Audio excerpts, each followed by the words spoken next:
Welcome National 5 to Homologous Series Lesson 9. Okay, so as usual, we starter, 3 questions. Question 1, name the functional group found in alcohols. Okay, so I want you to name it. Question 2a, draw propan-1-ol. Question 2b, draw an isomer of propan-1-ol. And then question 3a and b, I want you to name those 2 molecules. Okay, so pause the video, do the questions, and then I'm going to go over the answers just now. Right, very first one, name the functional group found in alcohols. You should know that, you need to know that. It is the hydroxyl group. Okay, now note that the question asked you to name it, okay, not draw it. If you did want to draw it, that's fine, but you had to give the name hydroxyl group. Okay, draw propan-1-ol. Prop is the prefix for 3 carbons, and it ends in ol, so it is an alcohol, and the hydroxyl group is found on carbon 1. Okay, so carbon 1, 2, 3. Wouldn't matter if you drew it on that carbon or on that carbon, it would be the same molecule. And then just make sure you have your hydrogens in. Right, 2b, draw an isomer of propan-1-ol. We can't create a branch, however what we can do is we can move that functional group. Okay, if we moved it to that carbon, it would be the same molecule. We would need to move it to the second carbon. Okay, so you would put that there on the second carbon, make sure the C is bonded to the O, and fill in your hydrogens like so, and that is an isomer of propan-1-ol, and you can name that if you want. It was propan-2-ol. Yeah, remember the definition of an isomer? It's a group of compounds with the same molecular formula but different structural formulae. Okay, so they've got the same number of atoms but they've got a different structure, they've got a different name. Right, 3a, I want you to name these 2 molecules. Longest chain is 1, 2, 3, 4, 5, so it's pent. And what side do we start on? We start on the side closest to the functional group, which is this side, so we make that carbon 1, 2, 3, 4 and 5, and it's on carbon 2, so we call that pentan 2-ol. Yeah, relatively straightforward. This one gets a wee bit trickier. Our longest chain, 1, 2, 3, 4, 1, 2, 3, it's 4, so it is bute. What side do we start on? Do we start on the left or do we start on the right? We've got a branch closest to the left, we've got the functional group closest to the right. We do need to focus on the functional group, so we start on the right, and we can circle our branch. Okay, so our longest chain is 4, so that's butan, and the functional group's on carbon 2, so that's butan-2-ol. Okay, we've also got a branch on carbon 3, so we call that 3-methyl. Okay, so 3-methyl butan-2-ol. Okay, well done if you got that.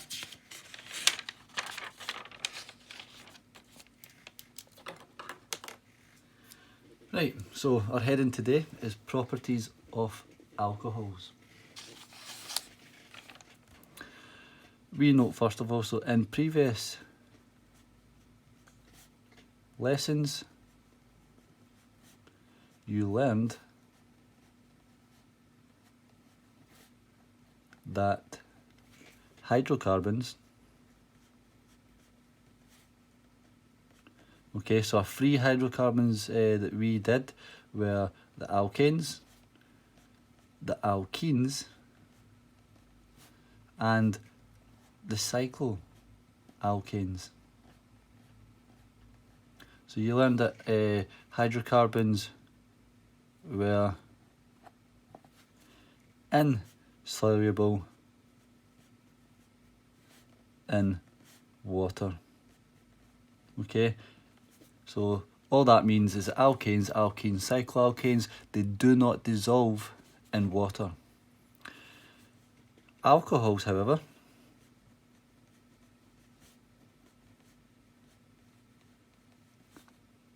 are soluble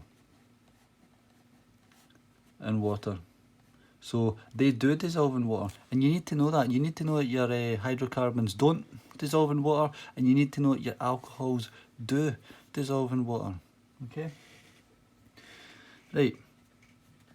Just going to put a wee subheading.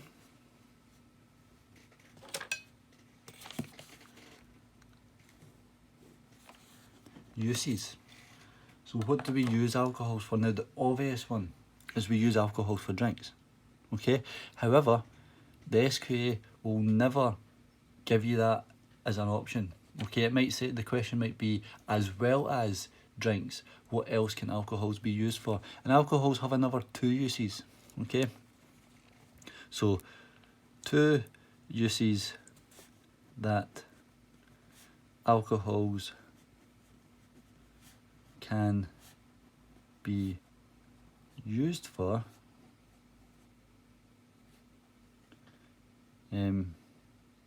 So 2 uses that alcohols can be used for that are not drinks are fuels and solvents. Okay, so remember a definition of a fuel. Something that burns, that releases energy. We can do that to alcohols. We can burn alcohols and they release energy. There's a nice wee experiment that we can do in class. Unfortunately, we won't be able to do that until we get back. But it just shows you how well alcohols burn. And then question 2, solvents. Alcohols can be used as solvents, so it can be used to dissolve other things. Okay? So very important that you know those 2, because you can get asked about them. You won't get asked about drinks, that's the obvious one. You'll get asked about fuels and solvents. Now, another wee subheading we're going to do is all about making alcohols. How do we make alcohols in the first place? Okay, now there are different ways. You can do like fermentation, blah blah blah, but we're going to link it in to what we already know about hydrocarbons. We're going to do addition reactions. Now I don't know if you can remember, I can't remember what lesson it was, might have been 5 or 6, but I told you we were going to come back to a very specific type of addition reactions. Okay, so alcohols can be made from alkenes using an addition reaction. And I don't know if you can remember what type of addition reaction I said, but it is called hydration. Okay, and if you think about it, if we are feeling like we need a lot of water, we're dehydrated. So if we drink water, we become hydrated. So hydration just means that we add water. Okay, it is that simple. Yeah, so I'm going to give you a wee example here. We're going to start with the most basic alkene is ethene. Remember, we can't get methane because we need at least 1 carbon to carbon double bond. Okay, now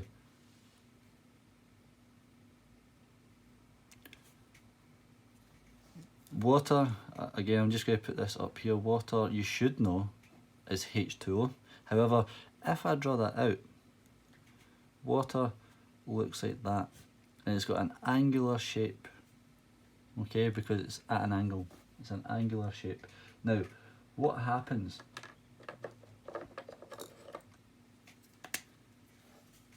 I'm going to highlight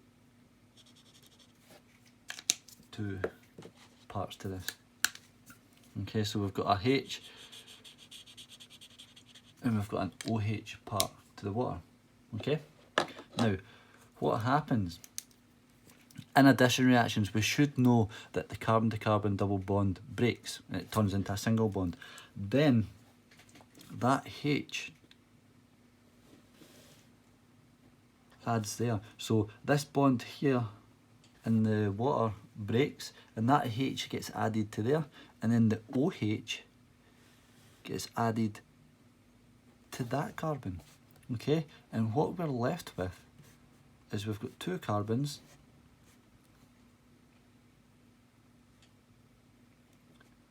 if I just put in the H's that we had, okay, so the H goes there and the OH goes there. So what we're left with, we've got that H there and we have the OH there, and that is how we get an alcohol. Okay, so we've went from ethene and we're creating ethanol. Okay, and that's it. Now, it does get a wee bit harder when the alkene gets bigger, but nothing that we've not already done. Okay, so if we called that example 1, we called that example 2. Okay, now let's go for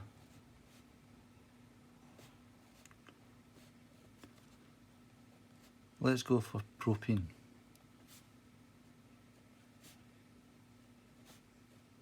Okay, and let's say we add water again. So again, remember the bond would break there, and we can highlight that. Okay, I'm just highlighting it just so you can see it better. But it splits into a H and an OH. Okay, and again, what happens is that H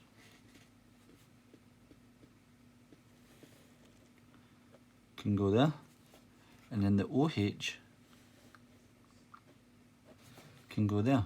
So what we're left with is this molecule here.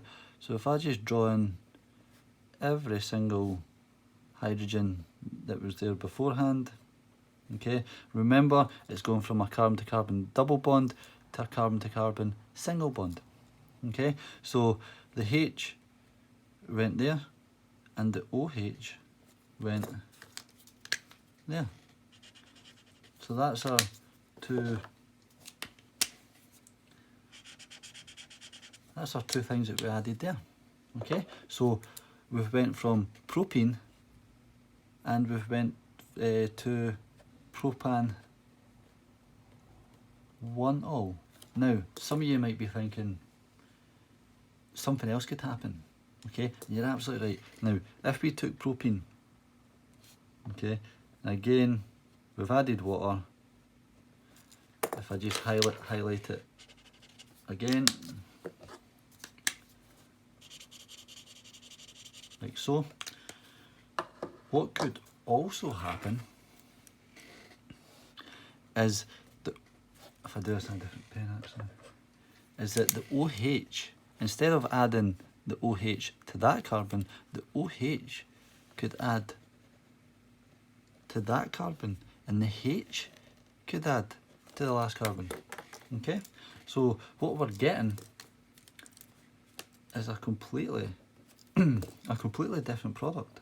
Okay, so again, if I just draw in the H's as they were, okay, now this time the OH has went there and the H has went to that carbon.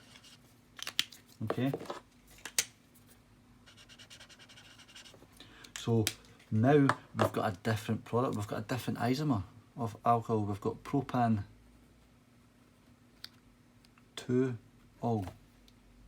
Okay, so it can get a wee bit more complicated when the alcohol gets bigger, but not by much. Now, another wee thing we've brought up before, but it's important to know, okay? So if the alkene is symmetrical, okay? And you would need to watch lesson, I think, 6 for that. If the alkene is symmetrical, only one product is formed. And I'm going to show you that example, and it's going to be an example of but-2-ene. Okay, now if I draw the 4 carbons out, draw the H's in like so. There you go. Okay, so there's but-2-ene, and if we draw water, again it's our angular shape. That H there, and the OH like that. Okay, remember when we're adding water, that bond there breaks, so we're adding it over the carbon to carbon double bond, the functional group of the alkenes. So again, that H could add there, and the OH would add to that carbon. Okay, so what we're left with is this molecule here. Just put in the H's that were there already. Okay, and then the H goes to that carbon, and OH goes to that carbon. So what we've made here is butan 2-ol. Yeah? Now, if that OH, instead of going to that carbon, went to that carbon, we would still get butan 2-ol. It would just be that molecule, but flipped. Okay? So that's why, if the alkene's symmetrical, we only ever get one product. Yeah? Right.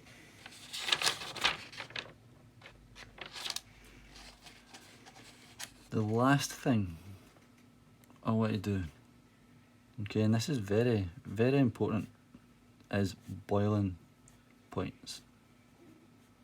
Okay? Our final sort of property of alcohols. So re-subheading, boiling points.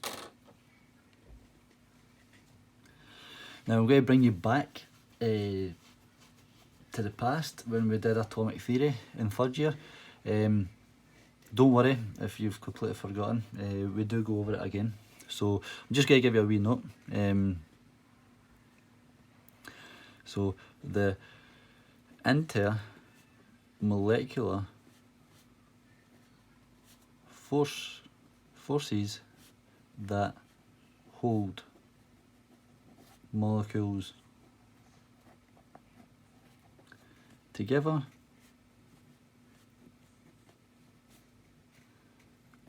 are called, I don't know if you can remember this, you should get out a different pen, are called van der Waals.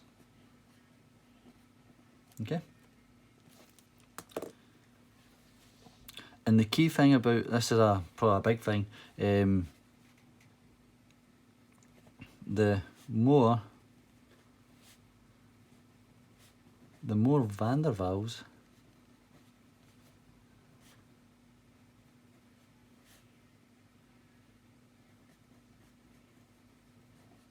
the stronger they are, therefore more energy is required to break them. Okay, so if we've got more van der Waals, yeah, the example I like to do, let's just say we've got sort of 1 van der Waal, yeah, if you try to pull that apart, that would be quite easy to do. However, if I had loads of van der Waals, if you tried to pull my hands apart now, it would be a lot harder. Okay, so if we've got 1 van der Waal, yeah, that's quite easy to break, but if we've got loads of them, it's so much harder to pull apart. Okay, and that's what we mean by that. So therefore more energy is required to break them, So what does that mean? If we need to put more energy in, it means the boiling point increases. Okay, so we're going to relate that to alcohols. Now I'm not going to go into as much detail as I did at atomic theory, because we do come back to it at National 5. I'm just going to give you a quick recap. Okay, now let's just say we've got 2 carbons. Yeah, so that's one. In fact, let's put the OH in as well. Okay, we've got 2 carbons with OH. I'm not going to put the H's in because we're only interested in the carbons. Okay, let's say we've got that.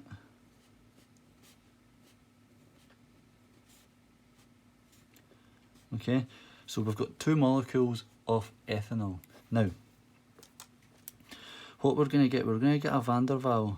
We're going to get a force between the carbons. Okay, so these 2 forces here, that is your van der Waals. Okay, now you don't need to know this just yet, but the van der Waals are quite weak. Yeah, now if we go for, say, a bigger alcohol, yeah, like pentan 1-ol, if we go for that,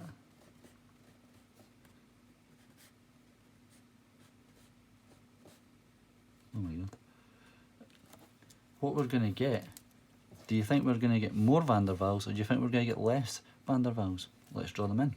Okay, so between each carbon,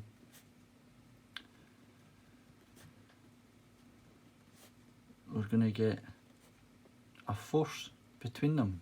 Yeah, and again, that's called your van der Waals.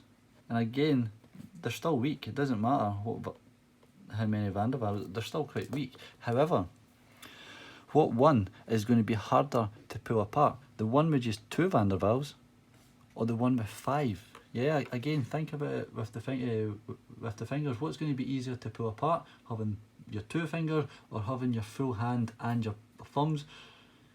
It's going to be this one. Okay, so very quickly, just call that ethanol, call that not bute, call that pent and 1-ol. Okay, so we'll make a wee note here.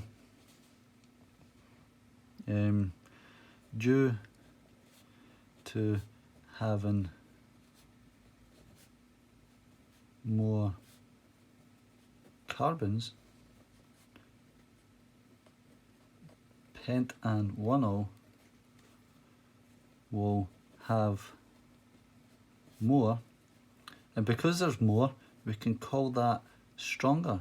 Okay, so because there's more of them, they are going to be stronger, so we'll have stronger van der Waals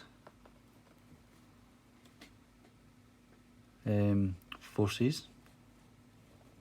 Therefore, again, that's just a wee shorthand way of writing therefore, more energy is required to break them, and if there's more energy required to break them, then that means pentan 1-ol is going to have a higher boiling point. Okay, and that's it. Yeah, genuinely, that is it.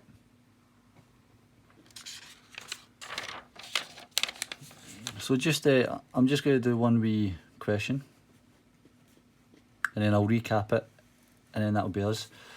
So question, typical exam type question would be, why does ethanol have a greater boiling point? I'm just writing BP because I'm lazy. Have a greater boiling point than methanol. Okay, if you draw them out, so In fact, you know what, I'm not even going to put the H's in, because we're not really, when we're talking about boiling point, we're not really interested in the H's, it's mainly the carbons. So,